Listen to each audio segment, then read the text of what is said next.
welcoming the Elohim, the planet, the Elohim. Yes, with the future.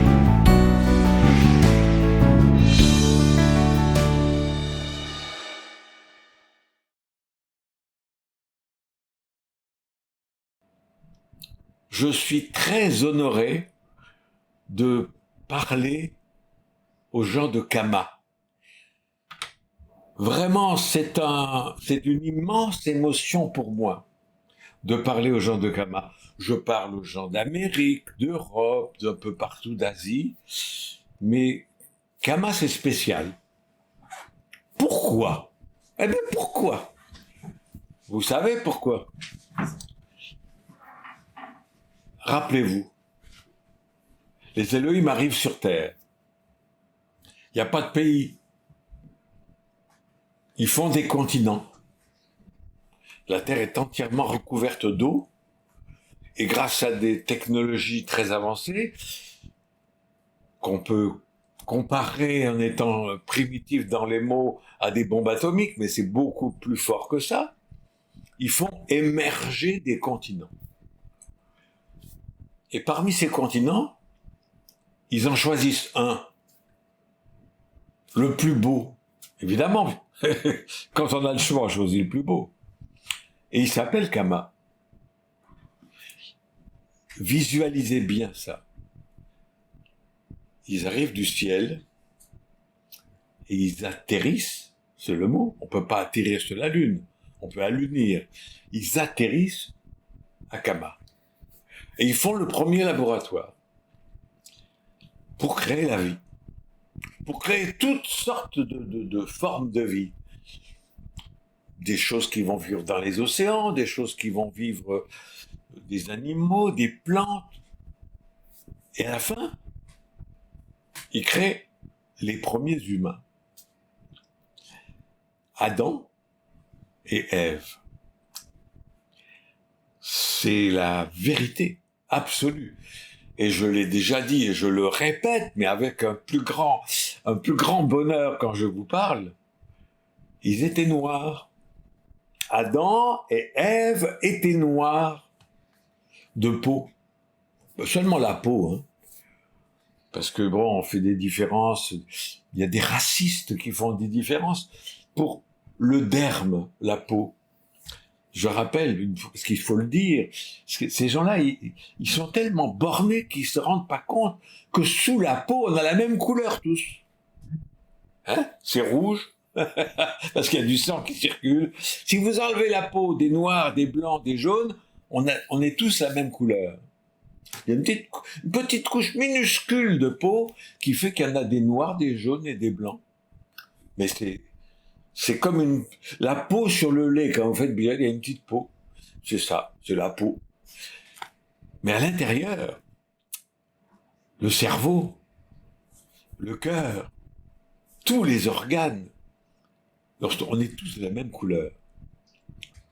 Et voilà, que les Elohim arrivent sur la terre promise. Hein, c'est la terre promise, c'est la terre. Il ne s'agit pas d'un État, il ne s'agit pas d'un continent, c'est la terre promise. Ils arrivent, ils font des laboratoires et ils font Adam et Ève. Il y a eu des tests, il y a eu des prototypes, mais finalement, la perfection arrive, Adam et Ève. Et c'était les premiers noirs. C'est ça qu'il faut bien comprendre. Pourquoi les Elohim qui ont cette race chez eux, pourquoi ils ont créé Adam et Ève noirs? C'est intéressant comme question. Pourquoi pas blanc ou jaune? Parce qu'ils ont retrouvé l'origine de l'origine, si je peux dire. Les premiers Elohim étaient noirs aussi. Puis après, il y a eu différentes races. Mais ils ont eu le bonheur, le plaisir, la joie intense de recréer leur histoire. Et à chaque fois qu'il y a des Elohim qui vont créer la vie ailleurs dans l'univers, c'est la même chose. Et on fera pareil. On fera pareil lorsqu'on ira créer la vie sur une autre planète. Si c'est des populations blanches dominantes qui y vont, si tant est que ça existe encore, ce qui n'est pas sûr du tout, eh bien on créera aussi des gens ressemblant à notre origine. Quelle est notre origine? Les Noirs. Récemment, il y a quelques années, un journaliste français m'a fait un immense compliment. Et il était persuadé de m'insulter. Mais pour moi, c'était le plus beau compliment qu'on puisse me faire. Il a écrit dans son grand journal, Raël, le nègre blanc. Waouh, j'étais tellement fier de ce nom, je le revendique. Je veux être un nègre blanc. Je veux être un nègre asiatique, noir, rouge, bleu, vert, toutes les couleurs. Mais à l'intérieur, la conscience, alors ça c'est la même pour tous les gens conscients qui utilisent la supraconscience. Et si vous êtes dans des académies du bonheur, eh ben c'est pour apprendre à vous en servir. Car le bonheur n'est pas possible en utilisant seulement la conscience. Il n'est possible qu'en utilisant la supraconscience. Attention de bien comprendre tout ce que je vous dis là. Quand vous regardez, quand vous sentez, quand vous touchez, quand vous goûtez, c'est la conscience. Je suis conscient de mon environnement, je suis conscient de mes odeurs, je suis conscient du goût de la nourriture que je mange. C'est de la conscience, c'est très bien, mais c'est extrêmement limité. Alors que le supraconscient est l'infini. C'est l'infini, c'est le symbole que vous connaissez. Nous sommes de l'infini qui se sert de nous pour prendre conscience de lui-même. Écoutez bien, on ne peut pas prendre conscience de l'infini si on n'utilise pas la supraconscience. Ça va très vite, c'est pas des années d'études dans des universités. À partir du moment où vous vous regardez et où vous pensez infini, donc vous arrêtez de penser, parce que si vous pensez infini, vous n'êtes pas dans l'infini. Vous arrêtez de penser et vous ressentez l'infini en vous, immédiatement, le cerveau pensant s'arrête. Et la supraconscience prend la place. Le petit escargot dont je vous ai parlé souvent, il sort de sa coquille avec les deux petites antennes, il sort tout doucement, hein, tout doucement. Très important d'être lent dans tout ce que vous faites. Il faut être lent. Pour méditer, il faut être lent. Pour être dans la supraconscience, il faut être le plus lent possible. Il faut être le plus paresseux possible. C'est pour ça que le symbole de l'escargot est merveilleux. Il n'y a rien de plus paresseux qu'un escargot. Hein. Il bouge pas. Il peut rester des mois dans sa coquille sans sortir. Ça, c'est la supraconscience. C'est je suis. En dehors de ma coquille ou non, je suis. Quand il est dans sa coquille, il est l'escargot. Mais il sort pas. Quand il sort, c'est que tout d'un coup, il se connecte à l'infini. Eh bien, c'est ce que les Elohim ont fait quand ils ont créé vos ancêtres. Il faut bien repenser cette histoire de l'humanité exceptionnelle, magnifique. Dans le premier homme créé par les Elohim, et dans la première femme, parce qu'il ne faut pas l'oublier non plus, vous étiez là. Vous étiez en eux. Et ils sont en vous. Adam et Ève sont vivants en vous. Vous avez des gènes de l'ADN qui vient d'Adam et Ève qui étaient noirs. Il y a eu des mutations qui ont fait différentes couleurs, il y a eu différentes créations, mais Adam et Ève étaient noirs.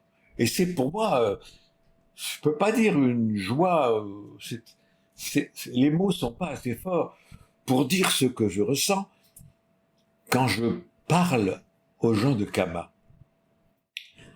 Je me sens plus chez moi à Kama qu'en France, au Japon ou n'importe où ailleurs sur la Terre. Je me sens partout chez moi parce que la Terre, c'est la Terre promise. Toute la Terre, pas un petit morceau de terrain qu'on vole aux Palestiniens, hein. La Terre promise, la Terre D'ailleurs, on dit pas le pays promis, hein, c'est la terre promise. La terre, j'adore me baigner ici, on a des plages magnifiques à Okinawa. Chaque fois que je rentre dans l'océan, je dis aux Raéliens qui sont autour de moi, prenez conscience de ce que vous êtes en train de faire. Vous êtes en contact avec tous les océans du monde, donc avec toute la planète. Parce que les humains ont fait des séparations, l'océan Pacifique, l'océan Atlantique, ça se touche partout. C'est la même eau. La même eau. Tout ce qu'on met comme pollution dans un des océans, il va dans les autres. Même dans les mers. Tout ce qui est connecté. La plus belle façon d'être connecté avec toute la planète, c'est de se baigner, de rentrer dans l'eau. L'eau est tellement importante. Rappelez-vous d'abord que l'eau couvrait entièrement la terre avant la création des Elohim. Nous sommes de l'eau. Notre corps est composé de plus de 95% d'eau. Il y en a qui disent moins, mais c'est autour de 95. Et même ce qui n'est pas de l'eau contient de l'eau. Je m'explique. Les eaux contiennent de l'eau. Tout contient de l'eau.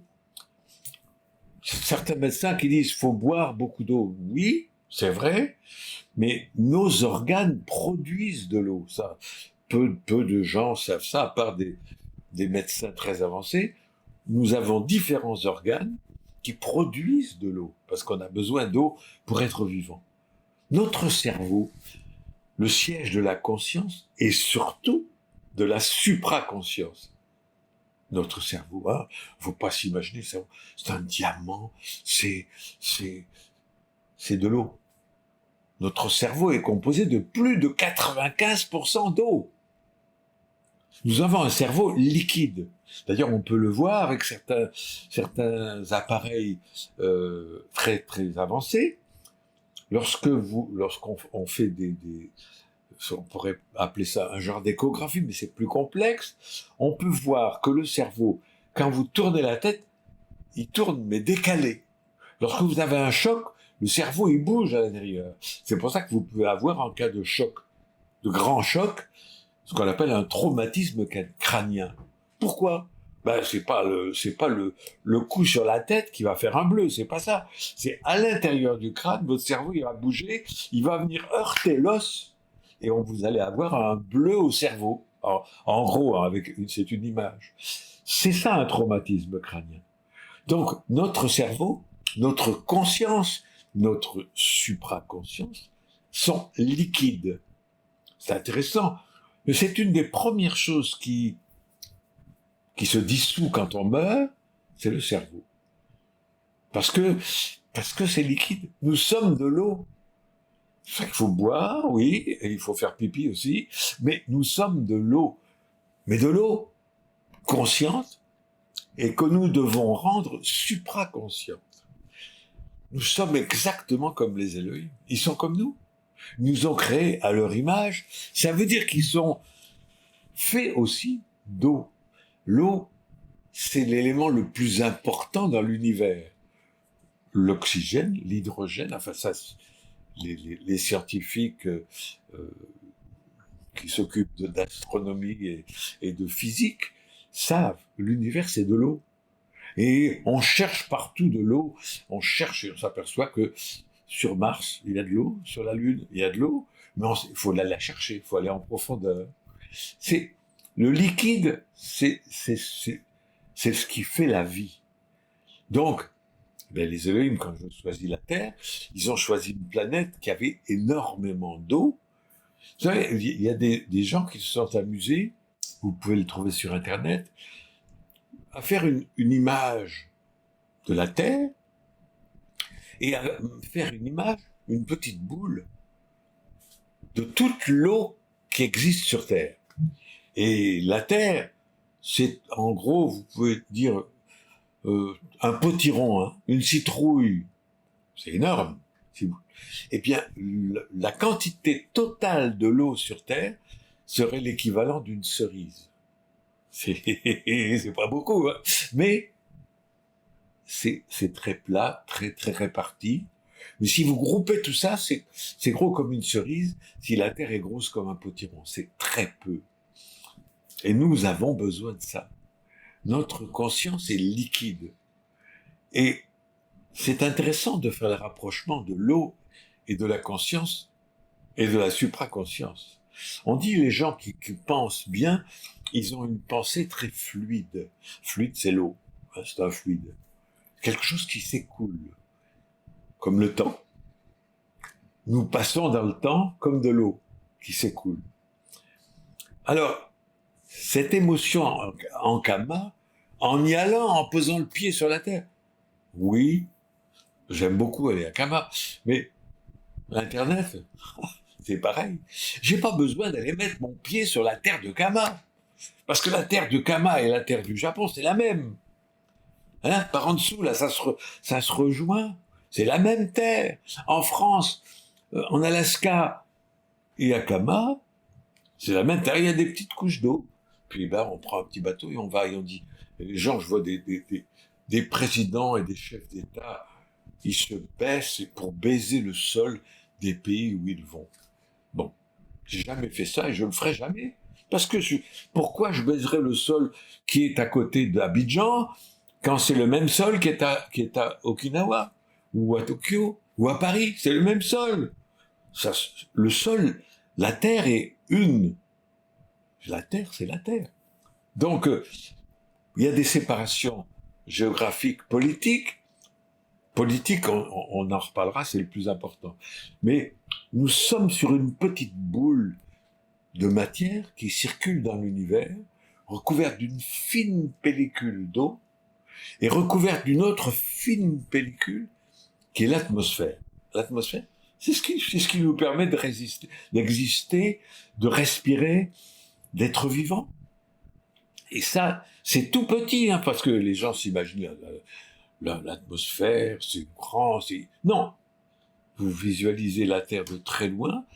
Encore une fois, comme quand vous faites bouillir du lait, il y a une petite peau sur le lait. Hein. On l'enlève des fois parce que c'est pas agréable à manger.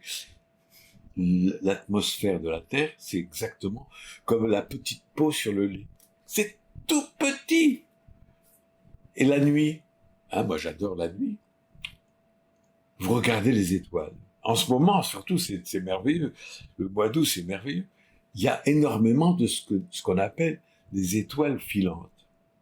Qu'est-ce que c'est? Des espèces de météores, de morceaux de roche. Il y en a un nombre infini. Je dis bien infini. On ne peut pas donner un nombre en milliards ou en millions de milliards. Un nombre infini qui se déplace dans l'espace, la poussière cosmique. Et quand elle touche la peau de lait qu'on appelle l'atmosphère, le frottement sur l'atmosphère, sur l'oxygène et l'hydrogène de l'atmosphère, ça crée un frottement qui crée le feu. C'est que ça se met à brûler. Les météorites, quand ils touchent le sol en général, ils sont déjà brûlés, il n'y a plus qu'une poussière qui rentre dans les végétaux et les animaux, et que nous mangeons. Et nous sommes faits de poussière d'étoiles. Tous les jours, chaque jour, la Terre, la masse de la Terre augmente par la chute de cette poussière d'étoiles. Elle est partout. C'est pour ça que parfois il faut faire des fouilles pour trouver des choses, parce que ça a été recouvert. En permanence, la Terre est recouverte, pas seulement par la pollution, mais naturellement par la poussière cosmique. C'est un échange extraordinaire. Alors, c'est pour ça que Kama, oui, Kama, oh, oui, je suis d'accord. Mais Kama, c'est une petite séparation artificielle de cette planète où nous sommes tous. Mais il faut revenir à l'histoire. Pourquoi il faut revenir à l'histoire? Et là, je vais vous parler.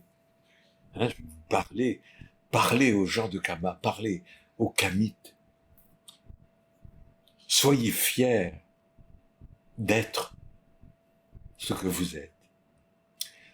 Il y a un des plus grands handicaps de Kama, c'est que les populations et les dirigeants ont un infini complexe d'infériorité.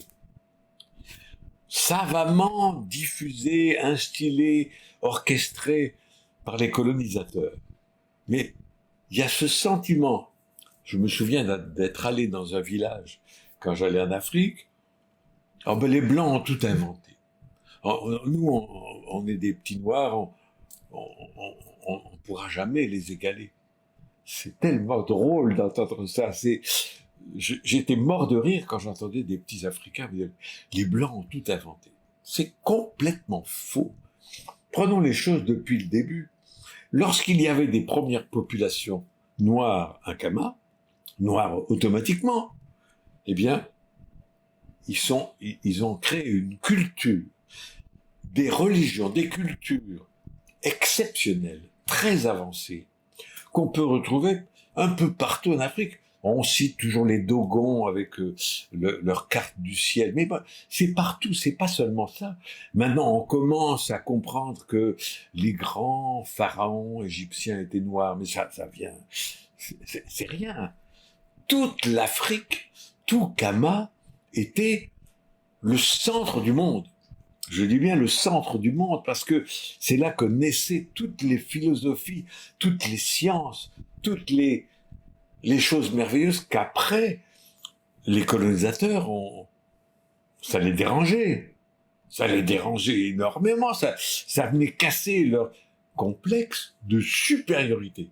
Alors, Afrique, Kama, énorme complexe d'infériorité, savamment entretenu, et les Blancs, infini complexe de supériorité. Comment considéraient-ils les peuples noirs dont ils venaient comme des barbares? Qu'est-ce que c'est un barbare? C'est intéressant parce que faut retrouver l'étymologie des mots dans la civilisation grecque. Un barbare, c'était quelqu'un d'inférieur. Ça veut dire inférieur. Hein, le complexe de supériorité, je suis inférieur, je suis supérieur à tous ceux qui ne parlent pas ma langue. Hein? La culture française. Je ne vais pas dire française parce que la culture, c'est automatiquement français. La culture africaine, mais de quoi parlez-vous? Ça n'existe pas, la culture africaine. Ça, c'est le langage des colonisateurs.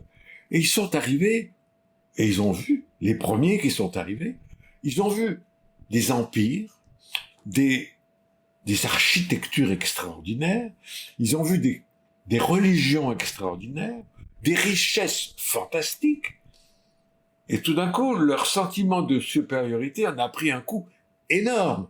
Il n'y a rien qui choque plus un colonisateur que de voir que ceux qu'il veut coloniser lui sont supérieurs. Ça, c'est inadmissible. Hein? Repensons à ce général français, le pauvre, j'ai oublié son nom et je veux pas m'en rappeler, qui a colonisé la Chine, hein? La Chine, qui a maintenant 2 milliards d'habitants, a été colonisée par un timbre-poste qui s'appelle la France. C'est un timbre-poste quand vous regardez la carte du monde. Mais il n'y avait pas que ça, le timbre-poste belge, le timbre-poste espagnol, le timbre-poste, c'est tout petit, c'est minuscule sur les maps monde. Ils sont arrivés à Pékin, avec des armées qui utilisaient la poudre que les Chinois avaient inventée. Mais les Chinois l'utilisaient pour faire des feux d'artifice. Les Français l'ont pris pour faire des canons et des fusils. Et ils ont donc colonisé le monde entier, avec cette supériorité technologique qu'ils n'avaient même pas inventée. Et le général arrive à Pékin, il voit la beauté de la ville, la culture, le niveau d'art qu'il y a. On lui fait visiter le palais d'été de l'empereur. Il lui faut une semaine pour le visiter, parce que plus dans sa tête, Versailles. Hein.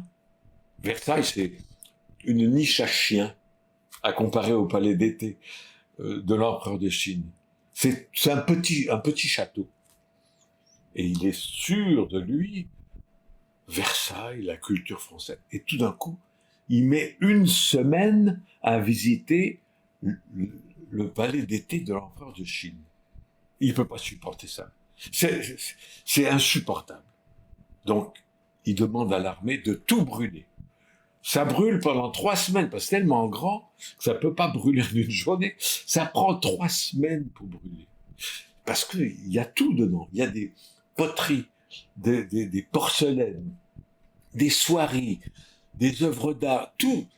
Ça croule d'œuvres d'art toutes plus belles les unes que les autres, qui rendent Versailles comme une niche à chiens. Rien. Et c'est ce qui s'est passé parce que il pouvait pas supporter, lui, qui amenait la culture, la civilisation, de voir une population de barbares, car les Chinois étaient des barbares, aux yeux des Français, avoir une culture, un raffinement de l'architecture, de l'art à un tel niveau de beauté que vous continuez de trouver. Vous regardez les œuvres d'art chinoises. Moi j'aime beaucoup l'art, j'aime beaucoup les œuvres d'art européennes et les œuvres d'art chinoises. Je suis désolé, mais il n'y a pas photo, quoi. Je veux dire, c'est tellement plus beau, tellement plus raffiné. Bon, alors ils se sont mis à aimer de l'art abstrait, des cubes, des coups de pinceau à droite à gauche, mais l'art, le vrai, celui qui demande, vous le voyez, vous pouvez le voir sur Internet, des sculptures dans du marbre, où le sculpteur a représenté un corps nu, mais il a représenté aussi la soie transparente qui recouvre le corps nu. Donc, vous voyez dans la sculpture le corps et la soie qui le recouvre. Ça, c'est de l'art. C'est pas un coup de pinceau à droite, un coup de pinceau à gauche. Je suis allé un jour dans une exposition d'art moderne. Il y avait un grand mur et un point rouge au milieu. Et on m'a dit, ça, c'est l'art dans toute son essence. Ouais. Je suis rentré chez moi, j'ai trouvé un mur blanc, j'ai craché dessus, je dis, ah, je suis un artiste. il y a rien, quoi. Quand vous comparez, il y avait des grands artistes en Europe, comme ces sculpteurs. Si vous regardez Michel-Ange, si vous regardez Leonardo da Vinci et tant d'autres, il y avait de l'art formidable, des créateurs fantastiques, mais ça a été occulté. Donc, les Africains voient arriver des Blancs avec des fusils et des canons. Et les Blancs qui arrivent, ils sont, mais alors, 100% persuadés qu'ils arrivent chez des barbares. Et leur plus grande surprise vient dans la région du Mali. Il y a un empereur qui est l'homme le plus riche qui ait existé sur la Terre. C'est pas Bill Gates, c'est pas Elon Musk, c'était cet empereur qui était des centaines de fois plus riche que les gens les plus riches aujourd'hui. C'est l'histoire, c'est la vérité. Et donc, la richesse, la richesse de l'art africain. L'art africain. C'est assez extraordinaire parce que les Européens sont arrivés, ils ont enlevé des œuvres d'art fantastiques qui représentaient les dieux que les Africains avaient et les ont remplacés par une croix. Je fais une croix dessus. Et mettez-vous à genoux et priez votre Dieu. Une croix. Quand vous savez pas signer votre nom, qu'est-ce que vous mettez sur un papier? Une croix. Et l'Afrique contenait des trésors de théologie, la vraie théologie, c'est-à-dire ce qui vous relie à l'infini. La religion, c'est quoi? Religere en latin. Ce qui vous relie à quoi? Au Créateur? Oui, je suis le messager des aveugles. Oui, ben, c'est pas très intéressant. Je suis le messager de l'infini. Ah, là, je lève le bras. Je suis là pour être le messager de l'infini. L'infini prend conscience de lui-même à travers vous. Il se sert de vous pour prendre conscience de lui-même. Le messager de l'infini apporte un message infini. Et c'est pour ça qu'il faut arborer votre symbole avec fierté partout, en haut lieu et en bas lieu. Il faut toujours avoir ce symbole sur votre corps, et plus important, dans votre tête. Vous êtes le trésor de l'humanité. Vous êtes le véritable peuple élu. C'est pas les gardiens d'Israël, de l'Ancien Testament. Ça n'a rien à voir. Faut bien se rendre compte que la religion juive, c'est un des plus grands poisons de l'humanité. Oui, il contient les messages des Elohim, oui, mais autour de ça, il y a une gangue, une gangue dans le sens littéral, minéral du mot, c'est-à-dire une couche qui recouvre ça, qui est épouvantable. Un peuple dont un des prophètes le plus vénéré et qu'on prie tous les jours, voulait tuer son fils, parce qu'il avait entendu une voix dans le ciel qui lui disait de tuer son fils. Attendez, mais si quelqu'un dans votre village veut tuer son fils, il va aller où? En hôpital psychiatrique, j'espère, rapidement, avant de tuer le fils.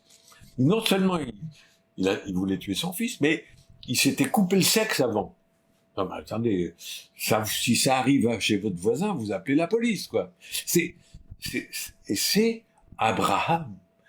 Abraham, la religion abrahamique, vénérée par les chrétiens, les musulmans. Une minute. Un malade qui, parce qu'il entend une voix, veut tuer, égorger son fils. Imaginez un prophète actuel, Maître Yarel, qui dit, demain je vais tuer mon fils, parce que j'ai entendu les Elohim me le dire. Le trésor que nous avons, un des plus grands trésors des messages, c'est la phrase qui dit « Ne fais jamais rien qui soit contre ta conscience. » Même si c'est Yahweh lui-même qui te le demande, tu dois dire non. Et le test qui a été fait par les Elohim, ils discutaient, Satan et Yahweh discutaient, disaient « Tu crois qu'ils sont sages? Ils sont complètement ratés mentalement. » Demande à un d'entre eux de tuer son fils. Il va le faire. Yahweh dit, mais jamais de la vie. Ils savent, tu ne tueras point, je leur ai dit et répété. Ils savent. Et donc, Satan dit, il va le faire. Et Yahweh envoie le message. Il prend son couteau et il est prêt à tuer son fils. Le test d'Abraham existe encore aujourd'hui. Il existe encore aujourd'hui. Il y a un peuple qui vole le territoire palestinien en disant que la terre leur a été promise par Dieu. 75% des Israéliens sont athées. Mais c'est Dieu qui leur a donné le pays. C'est-à-dire que c'est spécial, là. Je crois pas en Dieu, mais Dieu m'a donné le pays. Je sais pas comment ils font pour dormir la nuit, mais je me souviens d'un vidéo extraordinaire d'un colon juif, honnête, qui vient de voler la maison d'un Palestinien. Et un journaliste lui dit, mais cette maison, elle appartient à des Palestiniens, comment tu fais pour entrer, la prendre?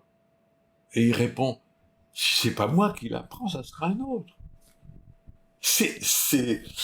Moi je délire là, je veux dire, qu'est-ce que je fais sur cette planète quand j'entends ça? Tout cela est le fruit de la religion juive, de l'Ancien Testament, qui contient la plus grande sagesse du monde, la Genèse, que les Elohim viennent sur terre, qui créent la vie, qui créent l'homme à leur image, qui contient une sagesse exceptionnelle, qui représente l'infini, qui représente tout ce qui est important, mais qui contient des conneries, et je peux pas dire d'autre mot que ça, dans le genre, si tu marches dans la rue avec ta femme, elle doit être 10 mètres derrière. Ça n'a jamais été écrit dans l'Ancien Testament, ça. Mais c'est écrit, parce que ça a été rajouté. Il y a l'origine, la Genèse, qui est le trésor de la Bible, et puis il y a tout ce qui a été rajouté. Il y a, quand ta femme a ses règles, tu dois utiliser des couverts différents. Hein? Le couple juif, quand la femme a ses règles, ils utilisent des assiettes et des couteaux différents de l'homme, parce qu'elle est impure, la femme. Elle a ses règles. Elle est impure. Et ça, c'est un mythe qui continue de circuler partout. Il n'y a pas de sang plus pur que le sang des règles. Pourquoi?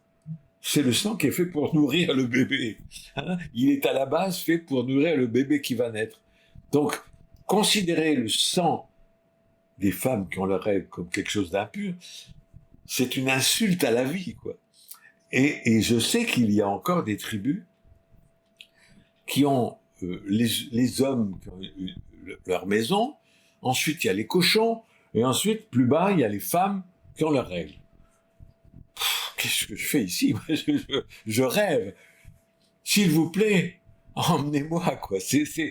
Et qu'il y ait eu besoin, avec tout ce qui est dans la Genèse biblique, toute la sagesse qui y est, qu'il y ait eu besoin d'un prophète pour dire « tu ne tueras point ». Je suis tellement fier que ça soit pas dans mon message. Parce que avoir besoin de dire aux humains « tu ne tueras point », ça veut dire que si on leur dit pas, ils vont le faire. Ça veut dire qu'il y a des gens qui sont là prêts à tuer les autres puis dire « ah, je dois pas tuer, ok ». Où est-ce qu'on est là? Je veux dire, la Terre est, comme l'a dit un écrivain, un grand asile psychiatrique, mené par l'illusion la plus totale. Illusion, il n'y a pas de Dieu, mais Dieu m'a donné le pays. Illusion dans tous les sujets de la société. Et c'est sur cette planète que nous sommes. Et que nous avons le privilège, nous, Raéliens, de faire évoluer. C'est extraordinaire. Le peuple élu, c'est vous, les Raéliens. C'est nous. Le peuple élu, c'est nous. Et la terre promise, c'est notre planète. Ça change tout. Et noir, blanc, jaune, bleu, on en trouvera peut-être. Ça n'a rien à voir avec la vérité. La vérité, c'est que nous sommes un. Nous sommes l'infini. J'ai réussi à le faire briller. Faire briller l'infini, quand même, faut être fort. Raël a fait briller l'infini. Vous pourrez répéter ça. Voilà. C'est une chance, un privilège que nous avons tous sur la Terre, mais plus particulièrement, et pour ça que je suis ému, de parler aux habitants de Kama. Car c'est là que tout a commencé. Soyez fiers de ce que vous êtes, de ce que vous représentez. À travers vous s'expriment non seulement des générations d'ancêtres qui ont souffert, qui ont été traités de barbares, qui ont été exploités, mais Adam et Ève. Adam et Ève sont vivants en vous. Alors, c'est tellement important que vous soyez fiers de ce que vous êtes et fiers du message que vous apportez. C'est la première fois dans l'histoire de l'humanité, je vais mettre encore un petit peu plus de lumière, c'est la première fois dans l'histoire de l'humanité qu'un prophète et une religion vient et dit « vous pouvez tout comprendre ». Ne vous mettez pas à genoux pour prier, parce que l'Église catholique, entre autres, c'était science trop mystérieuse, n'y pensez même pas, c'est réservé à Dieu. Nous, on arrive, on dit, oups, tout ce qui existe dans l'infini, dans l'univers, nous pouvons le comprendre. Et nous pouvons le reproduire. Vous ou vos enfants, vous allez partir dans l'espace, créer la vie ailleurs. Vous, les gens de Kama, vous allez créer des petits noirs ailleurs. Grâce à la science, à la technologie et à la maîtrise de l'acide désoxyribonucléique, l'ADN. C'est en vous. Alors l'exploitation et l'infériorité des peuples barbares que vous êtes dans la tête des Européens, parce qu'ils ont toujours ça dans la tête. Il est impossible, même quand il n'est pas raciste, à un blanc de regarder les noirs et de ne pas se dire oui, oui, ils dansent bien, ils dansent bien, oui, oui, ils sont capables de devenir scientifiques, oui, mais au fond de lui, c'est des barbares, quoi. Absolument dans tout. Les barbares, c'était, pour les Romains, tous ceux qui ne parlaient pas la langue des Romains. Hein, si vous veniez du nord de l'Europe, de l'est de l'Europe, vous ne parliez pas la langue des Romains, vous étiez des barbares. Ça, en Afrique, les Berbères, barbares, ça venait d'où? C'est intéressant de savoir. Quand on ne comprend pas un langage, en français on dit blablabla, il blabla. Eh bien, à l'époque, ils disaient ba. Quelqu'un qui parlait pas bien la langue, ou qui parlait pas la langue, il dit barbare. Barbare vient de cela. Et c'est intéressant de voir le lien qu'il y a entre ce délire de supériorité qui est responsable de tous les drames qu'il y a sur Terre. Je vous rappelle, les Américains ont envoyé une bombe sur Hiroshima. Ils auraient pu l'envoyer sur l'Allemagne d'Hitler. Hein. Non, c'était des Blancs. Ils l'ont envoyé sur Hiroshima. Ah, c'était des jaunes. C'était des barbares. Hiroshima, Nagasaki, barbares. Ils ont conquis toute la planète. Je me rappelle que non seulement il y a eu tout Kama, toute l'Afrique, qui se sont partagés à Berlin comme on coupe un gâteau d'anniversaire. Bah tiens, les Français, vous aurez ça. Les Espagnols, vous allez avoir ça. Ils ont coupé le gâteau. Le gâteau, c'est votre pays, c'est votre continent. Et ils se sont partagés tout ça. Mais c'est pas seulement un partage géographique, géopolitique d'un continent. Toutes les richesses qu'il y avait, ils ont tout pris. Je viens de voir à la télévision qu'il y a plusieurs milliers de tonnes d'or en France, dans les banques, la Banque centrale française. Plusieurs milliers de tonnes d'or. Il n'y a pas une mine d'or en France. D'où ça vient? C'est vite compris. Ça vient du pillage. L'or qui venait d'Afrique, qui venait du pillage des Incas, qui avaient beaucoup d'or. Partout sur la Terre, ils sont allés chercher l'or. Et ça se trouve avec les œuvres d'art. Les Anglais sont très fiers du musée qui porte un nom, le musée national anglais, qui contient toutes les œuvres d'art de tous les pays du monde. Ils ont même piqué le sommet des plus beaux temples de Grèce. Il est toujours là. Et la Grèce a dit, rendez-le-nous, quoi. Il n'y a plus de colonisation, il n'y a plus de... Et non, c'est plus en sécurité en Angleterre. Donc, les Anglais conservent la fresque gigantesque de ce bâtiment qui est en Grèce, c'est toujours à Londres. Évidemment, ainsi que beaucoup d'œuvres d'art de Kama, d'Amérique, de partout. Car toute la planète était peuplée de barbares. C'est passionnant de voir ce délire de supériorité, ce qu'il peut engendrer. Les aborigènes, hein, un petit peu comme des arbres, des gens qui vivent dans les arbres. Les aborigènes, c'était les vrais Australiens, qui ont été parqués dans des réserves. Les Américains, c'est les Indiens d'Amérique. C'est pas des Indiens. C'est pas les Indes. C'est l'Amérique. C'est les vrais Américains. Puis il y a tous les immigrants d'Europe qui s'appellent maintenant des Américains et qui disent le pays est réservé aux Américains. Les autres, c'est des immigrants clandestins. Et là, les Indiens disaient un instant, Vous êtes des immigrants clandestins. C'est notre pays que vous avez pris en créant un génocide. Il y a eu plus de 100 millions d'Indiens d'Amérique tués par les Européens. Mais pourquoi? Parce que c'était des animaux à deux pattes. C'était pas des êtres humains, c'était des animaux à deux pattes. Vous trouvez dans les écrits de l'empereur romain de l'époque de l'Empire romain décrire les habitants du nord de l'Europe comme des animaux à deux pattes. Qu'est-ce que disent les Palestiniens, les Juifs d'Israël à propos des Palestiniens? C'est des animaux humains. C'est la même chose, c'est toujours de rabaisser l'autre au niveau des animaux. C'est pas surprenant que Hitler et le peuple juif se soient rencontrés et que ça ait fait un drame épouvantable, car Hitler et les nazis étaient persuadés d'être la race supérieure. Et les juifs aussi. Le peuple élu.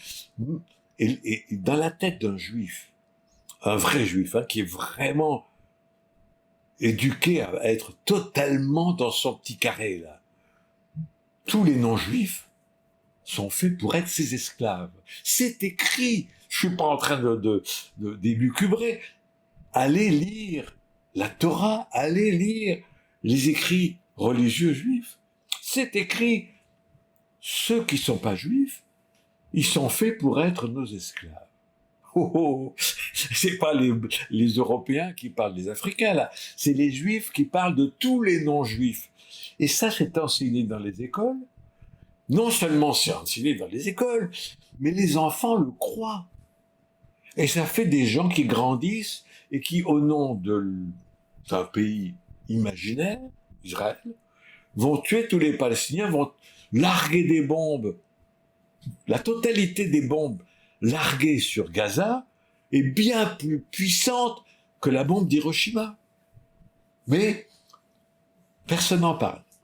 C'est en train de se produire maintenant. Si vous aviez été vivant à l'époque d'Hitler et qu'on vous ait décrit ce qui se passait à Auschwitz et dans les camps de concentration, vous auriez dit, c'est épouvantable, il faut qu'on fasse quelque chose.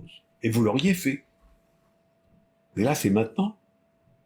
Personne bouge le petit doigt.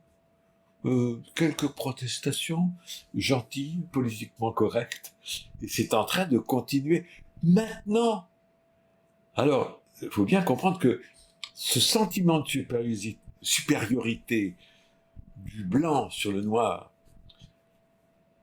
du juif sur le non-juif, c'est le cancer de l'humanité. Si on est tous frères et sœurs, tous égaux, alors l'amour règne sur terre. Si l'autre, il y a l'ego et l'autre. Si l'ego est plus important, tous les autres me sont inférieurs. Si l'autre est plus important que moi, l'ego disparaît. Il se dissout. Et là, règne la paix et l'amour sur la terre. Que disait Jésus? Aime ton prochain comme toi-même. Moi, je vais plus loin. Je dis, aime ton prochain plus que toi-même. Parce que si tu t'aimes, c'est important de s'aimer. Mais il faut aimer les autres encore plus. Si j'ai à manger chez moi et que mon voisin n'a rien à manger, je partage. Je partage. Sinon, je mange et puis je vais laisser des miettes dehors. Ça, c'est pas de l'amour, ça. C'est du calcul, c'est de l'ego. Puis je vais garder un peu dans le frigo parce qu'il faut que j'ai à manger demain et après-demain. Le voisin, il se débrouillera, quoi. L'amour, c'est le partage. Et on en est bien loin à cause de cette plaie universelle qu'est le capitalisme. Le capitalisme va de pair avec l'esclavagisme, avec la négation de l'égalité de l'autre. Et voilà pourquoi la planète se meurt. Pas la planète va très bien. Mais l'humanité est en train de s'éteindre tout doucement. C'est très simple. Donc, Kama, l'amour, le plus important dans les messages des Elohim, Et vous l'avez compris, et vous le savez. C'est l'amour. L'amour des différences. L'amour des différences de couleur de peau. Bon, ça, vous en avez suffisamment vécu pendant des siècles pour le comprendre. Mais l'amour de partager toutes les ressources qu'on peut avoir. Comment est-il possible, sur une petite planète qui flotte dans l'univers, que 10 personnes possèdent plus que 5 milliards d'êtres humains? Possèdent plus que 5 milliards d'êtres humains. Les 10 personnes les plus riches sur la Terre actuellement possèdent plus que 5 milliards d'êtres humains. Quand vous voyez ça du ciel, vous dites, bon, ils sont pas prêts. Hein. On va attendre un peu. On va faire l'ambassade. On fera l'ambassade pour les accueillir. Mais c'est très, clairement expliqué dans les messages. C'est pas parce qu'on fait l'ambassade demain qu'ils vont arriver demain. Il va falloir qu'on commence à évoluer, qu'on commence à ne plus créer de racisme. Le plus grand racisme étant celui du capitalisme. C'est-à-dire, j'ai, et c'est normal que j'ai, mais toi, c'est normal que t'aies rien. C'est exactement ce que les Blancs ont fait quand ils ont colonisé l'Afrique, l'Amérique, l'Australie, la Nouvelle-Zélande. Enfin, ça va être très long. C'est exactement ça. C'est normal que j'ai, c'est normal que je prenne tout, et c'est normal que t'aies rien. Toute la puissance européenne de ce timbre-poste que sont les pays européens, face à la Chine et à l'Inde, avant la colonisation de l'Inde par l'Angleterre, rappelez-vous, faites des recherches, l'Inde était le pays le plus riche du monde. Vous pouvez trouver sur l'internet, l'Inde était le pays le plus riche du monde. Les Anglais sont arrivés, ils ont tout pris. C'est pour ça que Gandhi a dit un instant là, ça fonctionne pas comme ça. Et d'une façon non violente, il a dit, c'est fini là, ça va plus. La non-violence, qui est une valeur absolue pour nous, un des trésors, un des diamants des messages des Elohim, c'est si on vous dit qu'en tuant un seul homme, vous sauvez toute l'humanité, ne le faites pas. Il n'y a pas d'autre religion sur Terre qui dit ça. Toutes les religions disent, si Dieu nous ordonne, Allahu Akbar, on va tuer.